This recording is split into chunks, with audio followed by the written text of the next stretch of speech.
Hey, Lark? Hey, Lark, why is the door locked?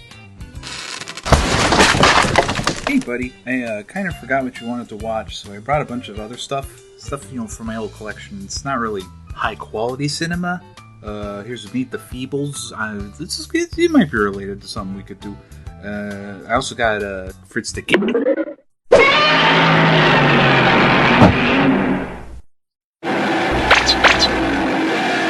Hey guys, as some people who know me may know about me, I've got a thing for big reptiles. Dinosaurs, monsters, real life big lizards like alligators and Komodo dragons. I just think they're neat. And of course, there's only one world icon that is a giant reptile that I've been absolutely enamored with since I was a child.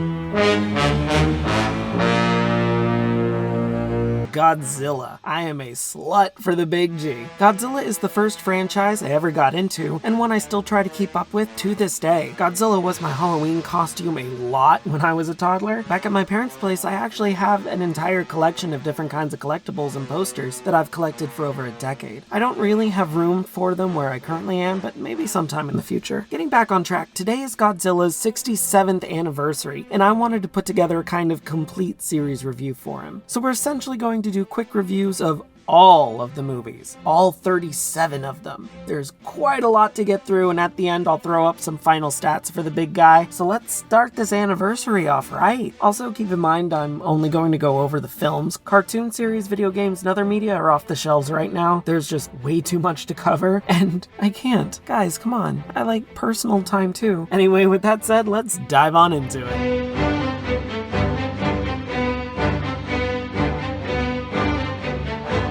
Starting off, we have Godzilla in 1954, aka Gojira, the original and the start of something great.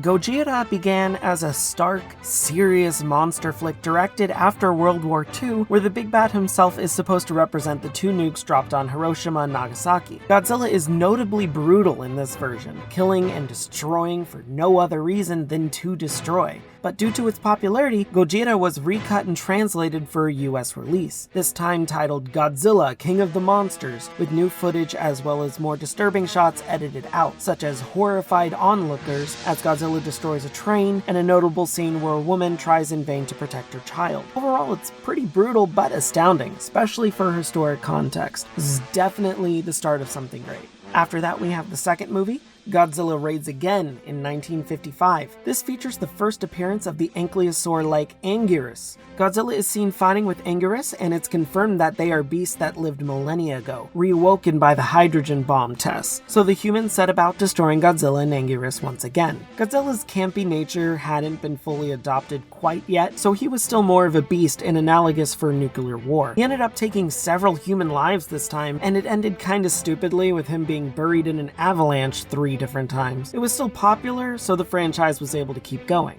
And keep going it did with the third movie, King Kong vs. Godzilla, in 1962. And this is the first iconic meetup of monsters. This movie is historical as being an incredibly early team-up between the US and Japan, with Toho and the owner of King Kong, Willis O'Brien. It also featured a giant lizard and a giant octopus that King Kong beats up before going into a drunken stupor. This was a huge commercial success, and a sequel was planned but ultimately fell through. Instead, Toho would start by looking at other giant monsters. Also, I don't care that King Kong allegedly won. They were cool, man. Godzilla goes swimming, and Kong goes home. Happy ending. There's also some fun trivia here. In the movie, King Kong gets a bit of a power-up through electricity, and this is actually because the original film wasn't supposed to have Godzilla. It was supposed to have Frankenstein's monster, who was another American monster popular at the time. The roles were reversed when they couldn't get the rights to use Frankenstein and teamed up with Toho instead to have Godzilla. Next, we have Mothra vs. Godzilla in 1964. Toho from here began to take monsters from its other properties and pit them against Godzilla, the first of which being the great bug Mothra and its egg. This is also the first inclusion of the tiny twins that worship Mothra, known as the Shibijin, and their Mothra song,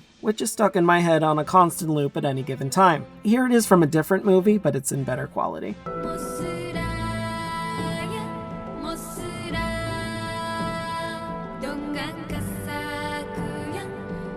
飛ぶ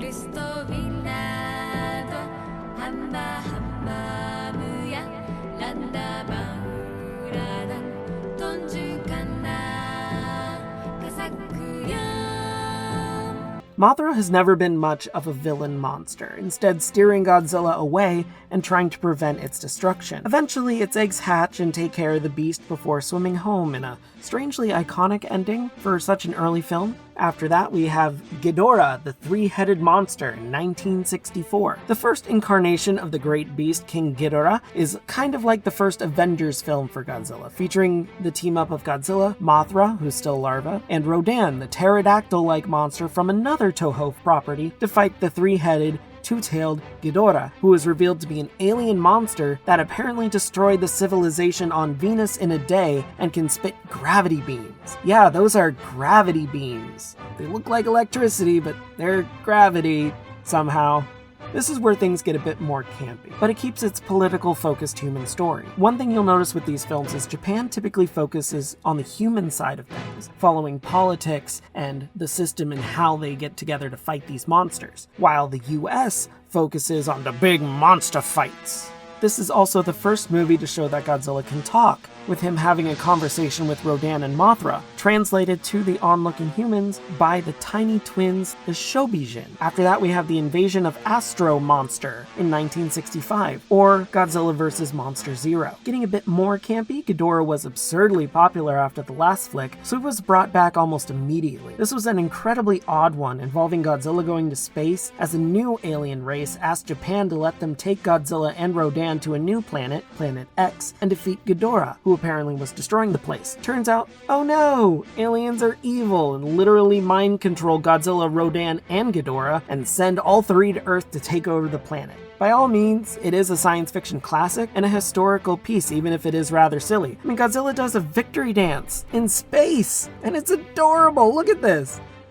This is a bit of a turning point for Godzilla lore, as at the start he is still seen as a nuisance and a monster, moreover than anything else, but is ultimately used to protect the area, just like with the last film. From here on out, Godzilla will usually be seen as a destructive beast, but usually good and a savior. After that, we have Ebirah, Horror of the Deep in 1966. This one is a bit more complicated plot-wise, involving kidnapping, Mothra and the Shobijin, and other residents of Infant Island, Mothra's home. Ebirah is a giant, crab-like monster, so there are some pretty good underwater grappling matches, which is actually pretty impressive for the time and the suits. This is one of the first Godzilla films to garner mixed reviews, though this is for the focus on being on the humans instead of the monsters, and that Godzilla was originally not even supposed to be in the movie, hence why he's not in the title. It was originally going to be King Kong before the G-Man took over. After that, we have Son of Godzilla in 1967. This is another weird one. This one involving a weather machine being attacked by giant praying mantises named Kamacuras, who are apparently after a Godzilla egg, which hatches as Godzilla approaches. He then adopts this young lizard named Minilla and tries to teach it to do Zilla stuff. But Minilla can only blow smoke rings unless he's stressed or hurt. A giant spider is then introduced called Kumonga, and after a fight, Godzilla and Minilla are forced into hibernation as the weather machine malfunctions. This one, it's a bit of a stretch, and it also garnered mixed reviews saying that the fights were fine, but the overall story was way too childish. It still holds up as the first introduction to Minilla, who would actually end up showing up way more often than you would think.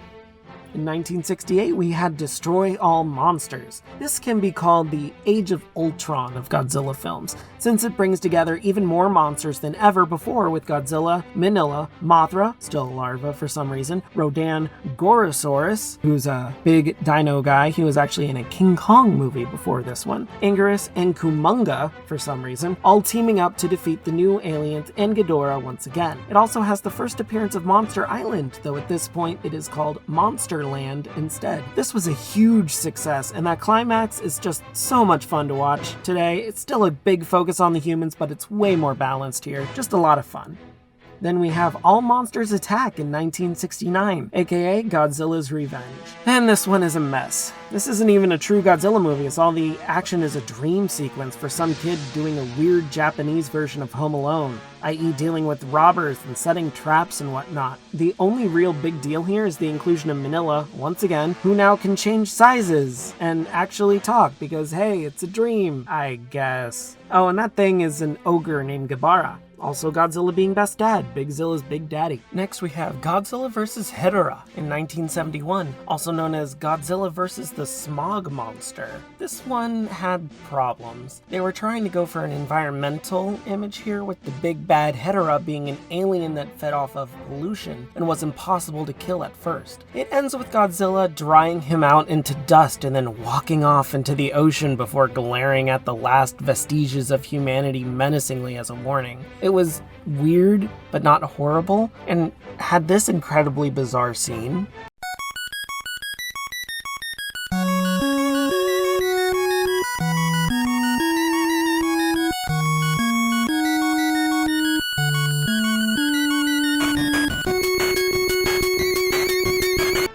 And just for some reason, the costume for GHIDORA is strangely iconic. I don't get it. Next, we have Godzilla vs. GIGAN in 1972. Although this introduced GIGAN, and of course more mind control aliens, you should probably understand the MO of the aliens in this universe by now. It also featured Godzilla's not quite official sidekick that used to be a villain, MEGAGUIRUS. They team up to fight King GHIDORA again. They also officially live on Monster Island now, though they can clearly leave whenever they want. This one was a bit more adult, with GIGAN's saws causing actual bleeding and blood spurts here and there. Seems like they were trying for a more adult approach after All Monsters Attack. And then we get into Godzilla vs. MEGALON in 1973. Yeah, that slide, that was a thing. This was a thing that happened, featuring more aliens, GIGAN, again, and this giant mech dude who I believe was supposed to be Ultraman, but ended up being an original character named Jet Jaguar.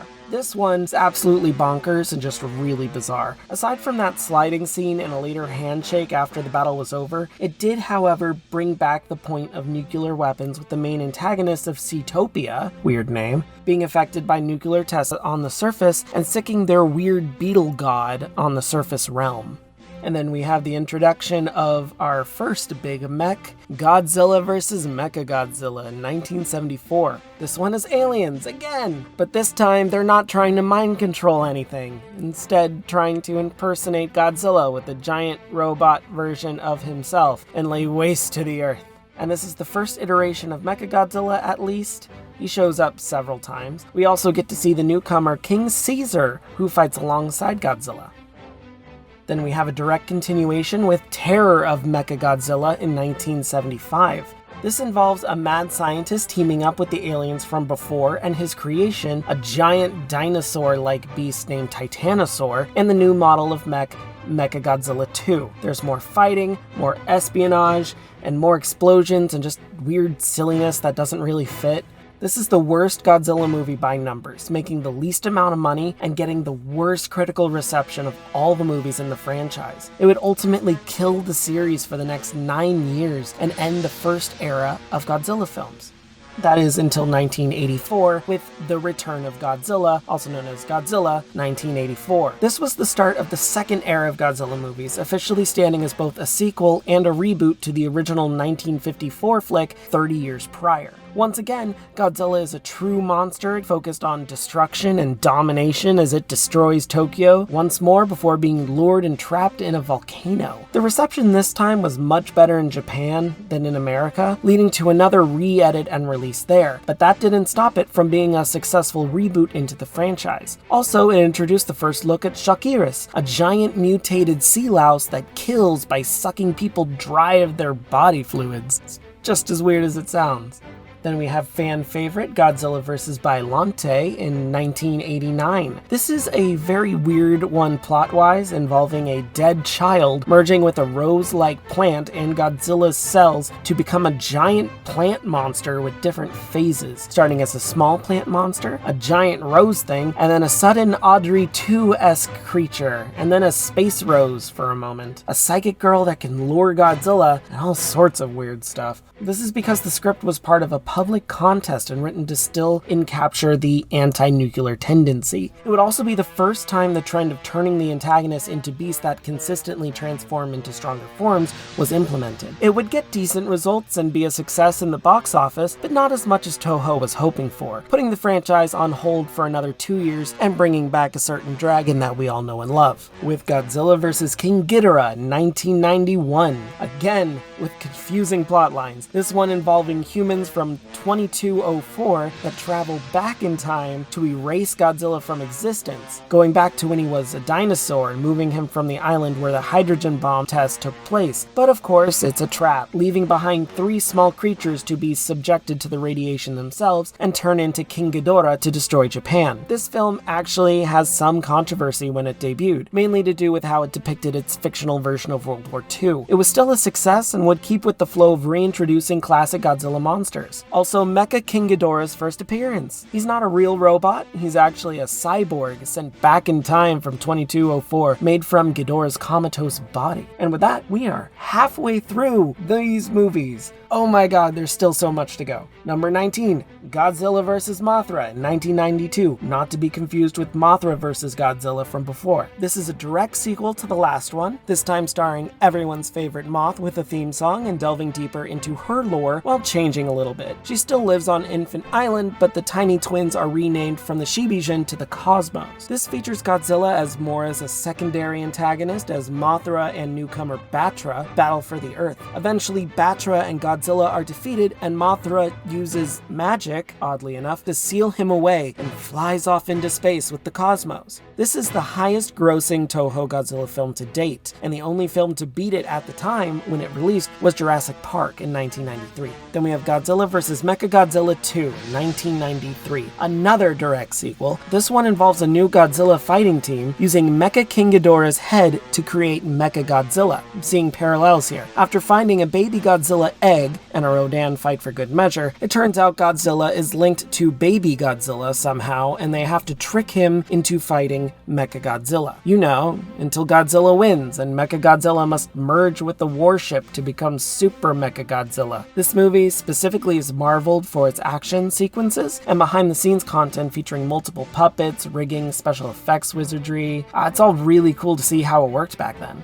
Up next, we have Godzilla vs. SpaceGodzilla in 1994. Another doozy and another fan favorite. This time, a mutant Godzilla is created from Godzilla's cells that were launched into space from BIOLLANTE. This big old crystal boy zooms to Earth, kidnaps Godzilla's adopted son, this time called Little Godzilla. His name tends to change a lot, and starts to kill the world while the Yakuza kidnap a psychic and plan to control Godzilla. As you do. Oh, and there's a new mech called MOTHRA in town. This was a relative success, gaining back almost twice its budget, but suffered from an overly confusing story and very little character development. But the fights were still the big mainstay, and SpaceGodzilla's design is pretty damn iconic on its own. It also featured the first appearance of Fairy Mothra, whose point I never really understood, but is very cute. After that is Godzilla vs. DESTROYAH 1995, which is the 7th and the last Godzilla film in the Heisei series. This is their ultimate finale, and it is a heart-wrencher. It follows our Big G as it seems his core is overheating and will ultimately cause him to explode and take the planet with him. If that wasn't bad enough, pre-Cambrian era creatures mutated by the same weapons used against Godzilla in 1954 have appeared and have started to destroy all life they come across, even gravely wounding Godzilla's son,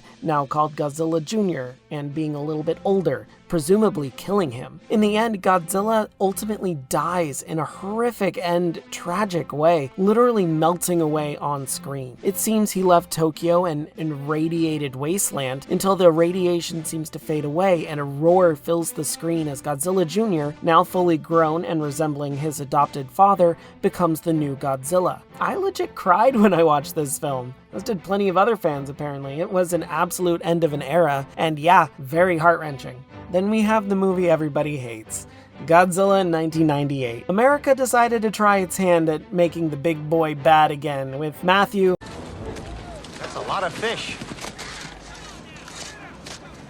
Broderick. I personally enjoyed this film and I grew up with it. It's the only Godzilla video that I have 5 different copies of, but fans weren't happy. The CGI wasn't up to par with other movies at the time, the additional plots didn't seem to go anywhere, it seemed to steal some plot points from Jurassic Park for some reason, and ultimately it just wasn't Godzilla. This was specifically a mutated iguana from 1968 that reproduces asexually somehow. Ultimately it wouldn't get its planned sequel, but it did get a successful animated kids show called Godzilla the Series, which lasted for 3 seasons and was pretty fun. I watched it a lot. Toho eventually adopted this version of Godzilla and instead added it to the Rogue Gallery of monsters, this time being called Zilla officially. Finally, we have another Godzilla film from Toho, Godzilla 2000, Millennium in 1999, the first Godzilla film of the Millennia series. This is another one I used to watch on repeat, featuring aliens that finally don't look like humans or want mind control. Instead, they want Godzilla's cells to let them survive outside of their ship and to take over the world. Instead, they mutate into a beast called Orga and attempt to swallow Godzilla to become a perfect clone. Instead, he blows them up in a beautiful, beautiful decapitation. It got mixed reviews, but ultimately found favor with fans who didn't like Godzilla 1998.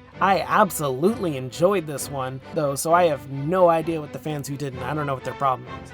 After that is Godzilla vs. MEGAGUIRUS in 2000. Not to be confused with his Ankylosaurus buddy Anguirus, MEGAGUIRUS is a giant dragonfly monster that first appeared in Rodan's standalone film way back in 1956. This also decided to rewrite the history and have the film take place in an alternate reality where the Godzilla created in 1954 was killed, but a second one arrived and Japan just kind of adapted around him, banning nuclear power points and whatnot to dissuade him from attacking. It's the second lowest grossing Godzilla film to date and really doesn't have too much going for it. Pretty bland actually, despite some fun scenes. After that, we have Godzilla, Mothra, and King Ghidorah, Giant Monsters All-Out Attack in 2001, also known as GMK. Another Avengers-esque outing where Godzilla, this time, is once again the central antagonist, with King Ghidorah, Mothra, and newcomer Baragon, this little cutie right here, must destroy him before he destroys Japan.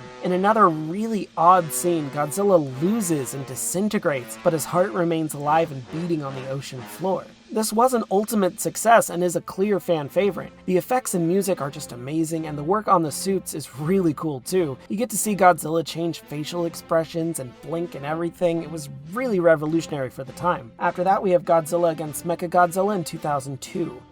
This dude again. This time, Mechagodzilla is a cyborg created from the bones of the original 1954 Godzilla to protect Japan from Godzilla, but has the original soul trapped within him. He's also given the name Kiryu. A little girl thinks that they should be friends instead of fighting, and ultimately the fight leads to a stalemate. It received really good ratings, and Kiryu is widely considered the best incarnation of Mechagodzilla to date, and it really isn't hard to see why. Plus, just having the soul of your deceased OG is pretty kick-ass. Next is Godzilla, Tokyo S.O.S. in 2003, another direct sequel to the previous. This time Mothra returns with its tiny twins renamed the Shibijin, but also called fairies now for some reason. They tell the humans that Kiryu should be returned to the ocean and that it itself draws Godzilla since it has the original's bones. If not, Mothra would declare war on humanity. Godzilla, of course, attacks, and they all have a climactic battle before the soul of the OG reawakens and carries a bound Godzilla to the ocean floor. It is really well received, and as it is the only direct sequel in the Millennium series, and has everyone's favorite Mecha G in it. Also the Shibijin and their iconic Mothra song. It also features an after-credit scene where a deep undersea lab is shown to have DNA from a variety of kaijus, and hints at a lot more to come, leading to Godzilla Final Wars in 2004, which is the last film in the Millennium series, serving as the grand 50th anniversary film for Godzilla. This film is little more than an excuse to show off Godzilla's classic monster gallery in plenty of crazy battles and stunts, like a soccer match between Godzilla and King Caesar using Anguirus as a spiky ball. Even the plot is kinda classic, as it's aliens trying to trick humanity and use mind control on the giant beasts again. It garnered mixed reviews, mainly due to an odd focus on human action, and each monster only getting a very limited amount of screen time since there were just so many to go through. It even has Manila back, and features the first use of TriStar's Godzilla in the form of Zilla, who is killed off really quickly with a joke about being a useless tuna eater, which I thought was pretty funny. After this, there wouldn't be another Godzilla film for 10 years, until Godzilla in 2014. Welcome back, Big Zill. Damn, boy, he thick! Back and literally bigger than ever, Legendary Pictures came out with the modern American Godzilla, staying closer to his design and ramping up what makes Godzilla Godzilla. Its new monsters, the Mutos, weren't anything spectacular, and the human aspect was especially lacking, but it was a good reintroduction to the big beastie, and kicked off a new cinematic universe that's lovingly called the Monsterverse. It had nothing to do with Toho, who had their own plans, however. Shin Godzilla in 2016. Toho, not to be outdone by Legendary, decided to completely reboot the Godzilla mythos once again and create a new monster from the ground up, and it paid off big time. Shin Godzilla is the most terrifying version of Big Zill to date, looking rather gross at first and continually evolving into the monster that he is, fiercely able to terrorize and destroy. It was supposed to still be made with practical effects, but almost all of them got dropped in lieu of CGI. It was described by critics as a masterpiece of unprecedented filmmaking and proved the world is still hungry for these kaijus. A sequel was planned and teased at the end with the image of frozen, humanoid-esque Godzilla beings from the Brute's tail tip, but due to an agreement with Legendary Pictures, it couldn't be made until 2020. I'm not entirely sure if those plans got cancelled. I'm gonna have to do some digging. After that, we had Godzilla, Planet of the Monsters in 2017. This was the first in a trilogy of anime movies, still produced by Toho. This was actually announced a month after Shin Godzilla and is again another reboot in the series. This featured two alien species and humans trying to destroy Godzilla after he showed dominance over the other kaijus and was rampaging. It's actually fairly straightforward. It's viewed relatively well, especially for the fight and destruction sequences, and it's pretty much the only Godzilla film series on Netflix right now. That was followed by Godzilla, City on the Edge of Battle in 2018, which is the second in the trilogy. The plot gets a bit more complicated here with the resurrection of MECHAGODZILLA once again, but doesn't really lead anywhere, and this one isn't as viewed positively as the first one, with many people complaining that MECHAGODZILLA City is rather dumb in concept and in practice. It definitely suffers from being the middle movie in a trilogy, kind of like Halloween Kills. The trilogy is capped off with Godzilla the Planet Eater in 2018, which is the final film. The plot gets even more convoluted with aliens and gods and different dimensional planes, but hey, Ghidorah's back and looking new. There's a more pessimistic atmosphere, and Godzilla is surprisingly barely in the film at all. He only gets about 5 minutes of screen time at the end. But despite those drawbacks, this received much better reviews than the second movie, as the focus was more on Ghidorah than Godzilla and the lore of the aliens and humans, which honestly is interesting, if not a bit crazy. But when Godzilla is finally on screen, things finally get glorious. Then in 2019, we had Godzilla, King of the Monsters. This is Legendary Pictures' second Godzilla flick. It was very highly reviewed by fans, not by critics, who thought that there needed to be more human interaction, even though I think the human interaction in this was just fine. The monster fights were the big mainstay, and there were just so many references that I was incredibly happy with, especially referencing Mothra Shibijin, or Cosmos, or Fairies, or Shobijin, however you want to say it. And also just a fantastic soundtrack by Bear McCreary. After that, in 2021, was Godzilla vs. Kong. Finally, the last film here. This movie was a direct sequel to Godzilla King of the Monsters, and adds in King Kong from Kong Skull Island and cements the Monsterverse further into the film genre. It definitely needed an eat your vegetables scene, but what are you gonna do? It was still a lot of fun. I highly enjoyed it, and there's a lot of good twists and turns that hints at more of a sequels coming, and I'm really excited for them. And that's it! Godzilla's been around for 65 years, has a total of 36 films so far, and 4 animated series. He's fought a total of over 40 monsters and their different souped up variants, been rebooted 8 different times now, has died at least 4 times, and has destroyed nearly 19 cities, including several different versions of Tokyo. He has become the national ambassador to Japan, and is an icon in Japanese and American history, as well as a stunning icon in film and cinema. He pretty much invented the giant monster movie, and yeah, I love his big scaly ass so much. And that's it, guys. That's every single Godzilla movie and final stats. This beast is huge, was a lot to tackle and research here. This took so long to write up, and I feel like there's still so much more I can talk about. I could devote an entire month to Godzilla, but I think I'll just leave this here for now. If you guys want to see more, if you have any other ideas, remember to comment down below. Tell me what you think, how I can improve, what you want to see. I'll look things up and see where I can go from here. Like, comment, subscribe. Remember to ring that bell. Have a great day, and if you're not, have a better one. See ya. I'm just a ghost in your stereo, the fading memory of a shipwreck in the undertow. You're just a lost song alone.